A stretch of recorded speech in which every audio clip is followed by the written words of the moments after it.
As most of us have figured out, the internet keeps us together when we're supposed to stay apart. But what if we're all going online at once? A question for our David Pogue. Like almost everyone else in America, corporate events producer Mark Felix has been working from home lately.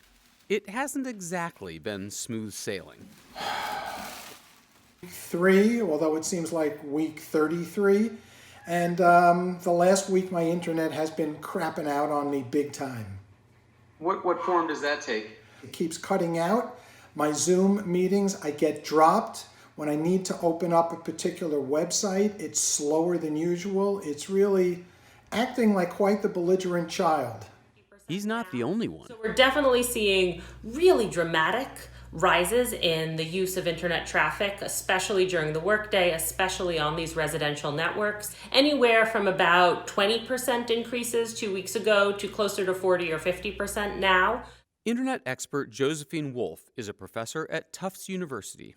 How much should we worry about the internet getting overloaded by everybody at home on video and video chat? So far, we've been doing pretty well in urban areas of the United States, and I think it's very reasonable to be concerned that some of this real-time video chatting and communication that we're relying on could very soon, if not already, start to experience a certain amount of lag, a certain amount of jitter in the delivery to our homes. According to Wolf, the internet's path to your home has basically 3 parts. There are the servers, like the Netflix computers that send out our movies. Then there are the fat, high-speed connections run by service providers like Comcast and Verizon.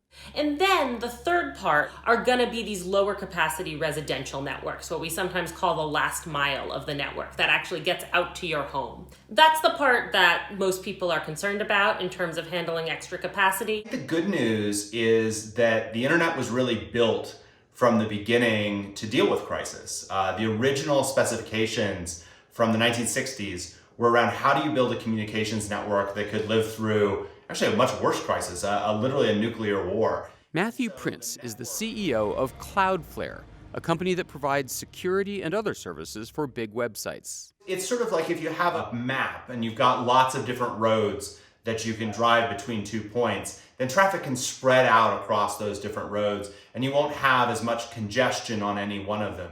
Well, that sounds great. And yet, in the European Union, Netflix and YouTube have actually degraded their picture quality to avoid overloading the internet. Prince says that's because the internet's wiring is different in Europe. They rely a lot of times on older technology, especially DSL, which is basically the internet over the telephone lines, as opposed to in the US, where most of the internet connectivity is over the cable system. It turns out that the telephone line system, the DSL system, doesn't have quite as much capacity. And if you have cable, you get much faster internet speed into your house than out of it. And the cable system was really built originally to be able to take lots of TV programs and bring them into your house, but it was never built so well to actually take content from your house and send it back out. And so I think when people in the US are seeing problems, by and large, those problems are coming because they're trying to have multiple people in a household, trying to do multiple video conferences. If I am experiencing jitters or hiccups, is there anything I can do about it at home?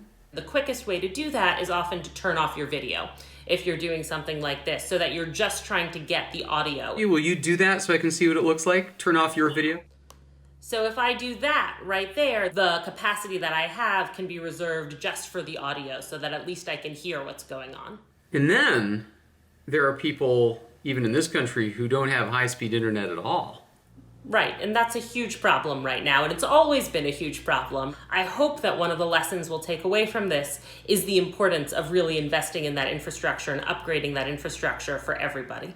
For everybody else, Cloudflare CEO Matthew Prince says the internet won't slow to a stop. I think there's a lot of things that we need to worry about during this crisis, but I think the internet's actually one of those things that is really holding up very, very well. Eventually, presumably, our lives and our internet patterns will return to normal. Mark Felix, for one, can't wait.